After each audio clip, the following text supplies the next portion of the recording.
안녕하세요. 반오바이 성형외과 오창현 원장입니다.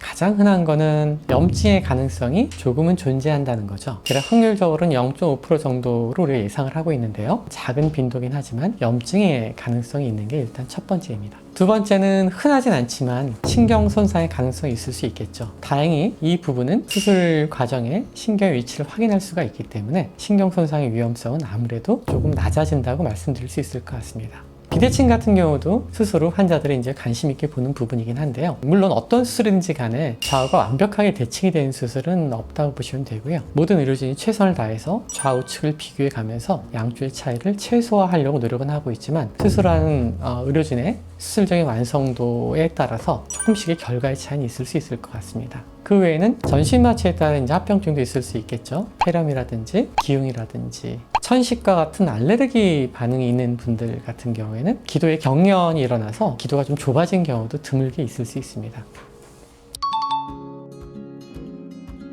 볼살 처짐은 광대뼈 축소술의 방식과 관련이 있는데요. 뼈를 깎거나 가는 게 아니라 안쪽으로 밀어넣는 방식이기 때문에 이쪽에 있는 살이 밑으로 떨어지는 게 아니라 이 살들이 가운데로 모여서 생기는 현상이고요. 이쪽에 살이 올라올 때 동반된 느낌이 눈밑이나 팔자주름이 조금 더 부각이 되는 분들이 있기 때문에 좀 불편하실 수 있습니다. 그걸 우리가 볼살 처짐이라고 환자분들이 통칭해 부르는 부분입니다.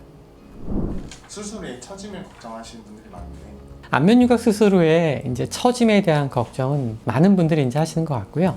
처짐이라는 거는 피할 수 없는 처짐이 있고요. 뭔가 좀 예방할 수 있는 처짐이 있긴 한데 예방할 수 있는 처짐이라고 하면 수술 시에 기술적 방법을 통해서 처짐을 최대한 예방하는 방식인데요. 예를 들면은 광대뼈 축소술 같은 경우는 광대의 위치를 처음보다 살짝 위쪽으로 올려서 고정하는 방식을 통해서 처짐을 최소화할 수 있고요. 피할 수 없는 처짐이 있는데 살을 빼면 옷이 남는 것처럼 분명히 내부의 뼈가 줄어들면 남는 살과 피부가 생길 수밖에 없거든요. 뼈의 변화 자체가 살이 감당할 수 있는 수축력 이상으로 변화가 크거나 유난히 살과 피부의 탄성이 떨어지는 경우라면 처짐의 발생도 충분히 걱정을 하셔야 됩니다. 그래서 의료진과 면밀히 상담을 하셔서 처짐의 발생이 예상된다라면 수술 후 그 문제를 해결하겠다라는 생각을 해보셔야 되겠죠.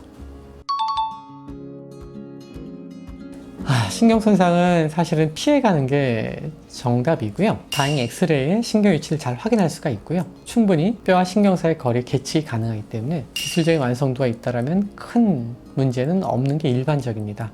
감각이 둔해진 경우는 이렇게 생각하면 좀 이해가 쉬우실 것 같아요. 머리끝부터 발끝까지 사람의 몸에는 거미줄과 같은 네트워크망이 두 가지가 있습니다. 하나는 모세혈관, 하나는 말초신경. 근데 잘 생각해 보시면 수술이라는 과정은 분명히 어딘가 절개를 하고 잘 붙어있던 조직에 공간을 만들기 위해서 박리라는 과정을 거친단 말이죠. 그러면 그럼 네트워크망이 다 깔려있는데 어떻게 하지? 라는 생각이 있으실 거예요. 당연히 일부 손상이 되는 겁니다. 그럼 이게 어떻게 회복되느냐? 그거는 새로운 가지가 자라 들어가야 돼요. 다행히 잘 자라 들어갑니다. 자라 들어갈 때 첫 번째 신호가 살살 두드리는 약간 찌릿찌릿한 느낌. 가지가 움트는 신호들이거든요. 회복하는 신호들이라고 보시면 됩니다. 그 과정을 거쳐서 수개월에 거쳐서 자연스럽게 감각이 회복이 되는 걸로 이해하시면 됩니다. 거울을 보고 직접 본인이 보셔도 알 수 있는데 사람의 측면 모습을 보게 되면 턱선이 직선이 아니라 중간에 꺾이는 터닝 포인트가 있거든요. 수술을 하게 된다면 보통 이렇게 밑으로 많이 내려와 있는 각진 터닝 포인트를 위쪽으로 끌어올리는 수술을 하게 되는데요. 이게 너무 과도하게 끌어올려서 귓볼보다 더 위쪽까지 끌어올리게 되면 귓볼에서부터 턱 끝까지 거의 터닝 포인트가 아예 없는 직선상의 이제 턱이 나오게 되거든요. 우리가 늘상 보던 사람의 턱선의 모습과는 일치하지 않으니까 어색하다고 느끼는 겁니다.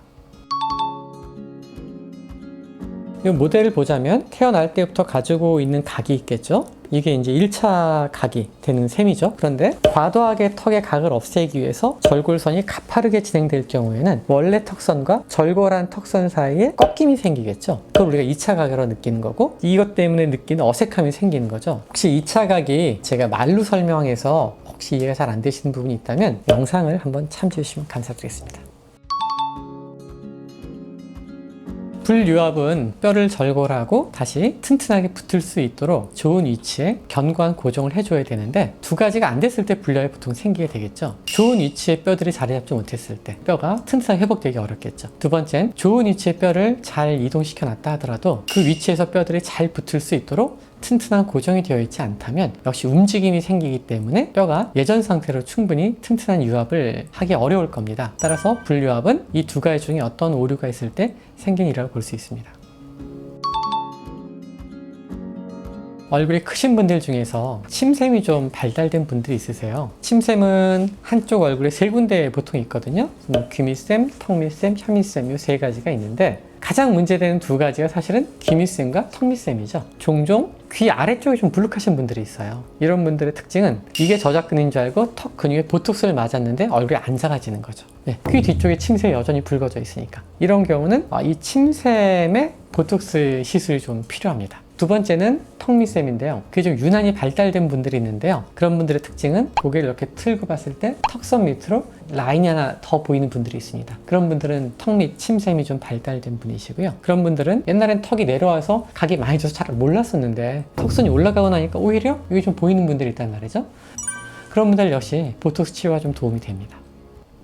말씀드린 대로 윤곽 수술은 선택도 사실 어렵고 흔쾌히 선택할 수 있는 그런 수술은 아닌 것 같아요. 그래서 의료진도 그런 환자의 마음을 알고 있기 때문에 더 세밀히 보고 더 완벽한 수술하기 노력을 하는 거고요.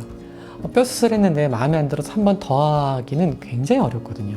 처음 계획을 짤 때 좋은 계획이 필요하고요. 그거를 잘 실행하는 게 굉장히 중요하다고 생각합니다. 너무 섣부른 선택보다는 좋은 의료진을 찾는데 노력을 좀 하셔야 되고요. 본인 스스로도 수술이 꼭 필요한지 여부에 대해서 확신을 갖고 수술을 선택한다면 충분히 만족할 만한 좋은 결과 예상됩니다.